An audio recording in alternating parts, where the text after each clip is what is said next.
Les cristaux, partie 1. Le cristal, un édifice ordonné. Le sel de cuisine, qu'on appelle chlorure de sodium, de formule NaCl, est un cristal. Quand on observe le cristal de chlorure de sodium à l'œil nu, on peut observer ce type de structure, des petits cubes. On a ici ce qu'on appelle l'aspect macroscopique, c'est-à-dire à notre échelle, du cristal de NaCl. Si maintenant on observe un de ces petits cubes avec un microscope électronique, si on rentre à l'intérieur de cette structure, on verra apparaître cette structure-là. Ici, on a l'aspect microscopique du cristal de NaCl. Dans cette structure, ce qu'il faut comprendre, c'est que chaque sphère correspond à un ion particulier. Les sphères bleues sont les ions Na+, les sphères vertes les ions Cl-. Un cristal correspond à la répétition dans les 3 dimensions de l'espace d'un cube appelé maille.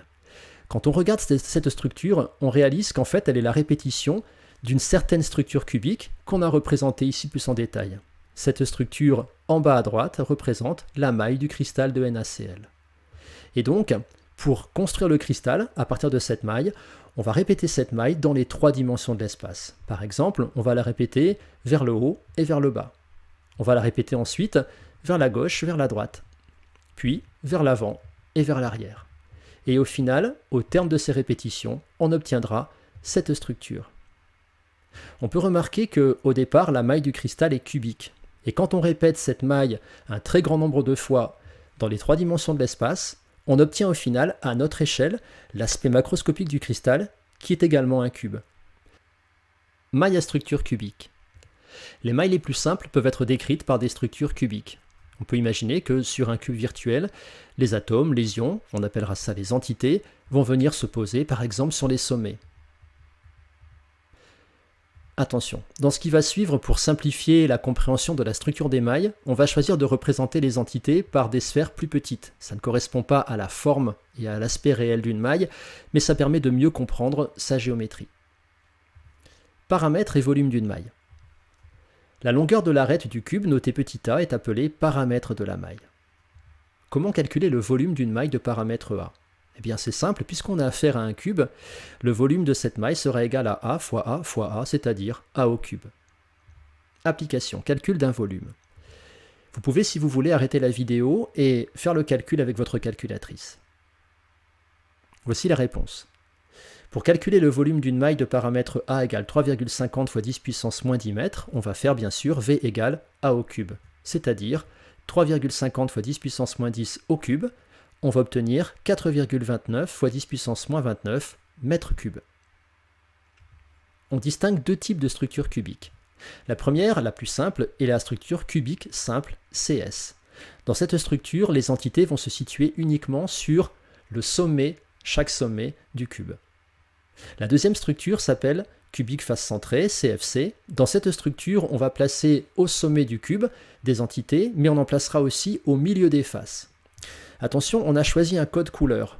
On a choisi de mettre en rouge les entités situées sur les sommets et en vert les entités situées au milieu des faces.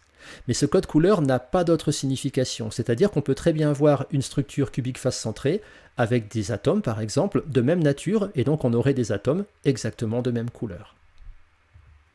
Dans la maille cubique simple, quelle relation relie petit a, le paramètre de la maille, et petit r, le rayon d'une entité ?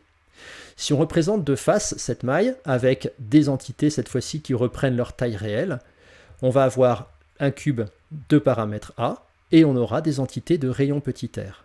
Ici, très simplement, on voit que petit a est égal à 2 fois r. Dans la maille cubique face centrée, quelle relation relie petit a et r ? À nouveau, on va représenter la maille vue de face avec les entités qui reprennent leur vraie dimension. On va faire apparaître le rayon de chacune de ces entités situées sur la diagonale. On a 4 rayons, et cette diagonale, on va la matérialiser ici en bleu, et elle prendra pour symbole petit d. On voit que petit d est égal à 4r.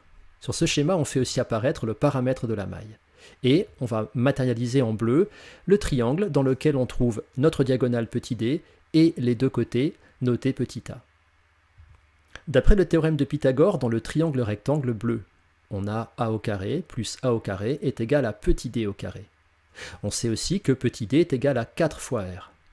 On va donc avoir la relation précédente qui devient 2a au carré est égal à 4r au carré. Cette égalité devient 2a au carré égale 16r au carré. On peut ensuite la simplifier par 2. On obtiendra donc a au carré égale 8r carré.